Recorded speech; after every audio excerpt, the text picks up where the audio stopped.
Здравствуйте, смотрите в сегодняшнем выпуске. Заседание совместной туркмено-австрийской комиссии прошло в Вене. В Ашхабаде пройдет туркмено-эмиратский бизнес-форум. Президент Республики Корея посетит Туркменистан и другие новости. 12-е заседание совместной туркмено-австрийской комиссии прошло в Вене. В заседании приняли участие более 70 представителей государственных и предпринимательских кругов обеих стран. Стороны обсудили перспективы наращивания сотрудничества в таких областях, как инновационные технологии в промышленности, энергетика, возобновляемые источники энергии, экологические проекты, управление отходами, строительство, транспортная инфраструктура, сфера услуг, здравоохранение, фармацевтическая промышленность, сельское хозяйство и переработка сельхозпродукции. 24-25 июня в Ашхабаде состоится туркмено-эмиратский бизнес-форум. Договоренность о проведении форума была достигнута во время встречи заместителя министра иностранных дел Туркменистана Сердара Мухаммед-Дурдыева с послом Объединенных Арабских Эмиратов в Туркменистане Ахмедом Аль-Хамили. Форум станет важной платформой для расширения деловых контактов между предпринимателями двух стран и реализации совместных проектов в различных областях.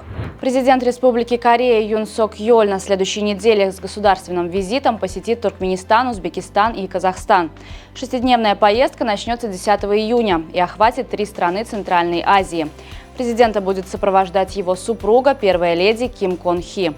В национальной туристической зоне Аваза стартовал летний курортный сезон. Недавно сюда заехала большая группа детей со всей страны. Сюда стремятся и первые отпускники, ведь Аваза – прекрасное место для семейного отдыха.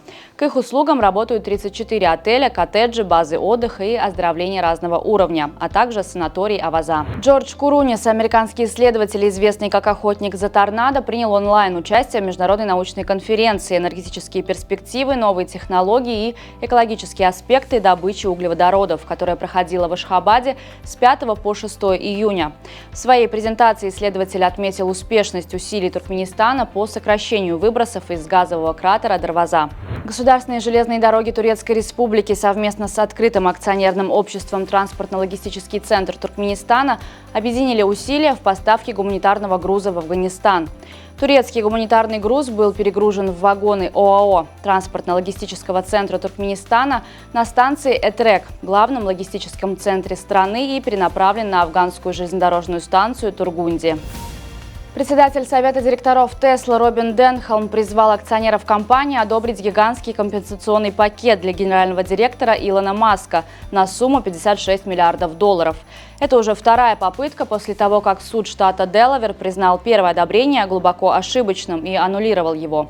Денхолм подчеркивает, что Маск – неординарный руководитель и Tesla – неординарная компания, поэтому типичные способы мотивации топ-менеджеров здесь не работают.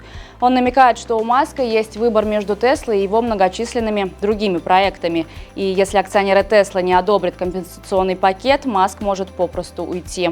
В Пекине состоялась церемония подписания соглашения о реализации стратегического проекта строительства железной дороги Китай, Киргизстан, Узбекистан. В мероприятии приняли участие главы государств и правительств 3 стран в формате видеообращений. Президент Узбекистана Шавкат Мирзиёев подчеркнул, что данная железнодорожная магистраль станет кратчайшим наземным маршрутом, соединяющим Китай с регионом. В будущем эта дорога позволит выйти через перспективный трансафганский коридор на рынки Южной Азии и Ближнего Востока. Церемония вручения самой престижной награды в мировом футболе пройдет 28 октября в Париже. Золотой мяч вручается в France Football ежегодно с 1956 года и считается самой престижной наградой, которую футболист может получить в знак признания его выдающихся достижений и исключительного таланта. Номинанты на награды этого сезона будут объявлены 4 сентября. Действующим обладателем золотого мяча является аргентинец Лионель Месси.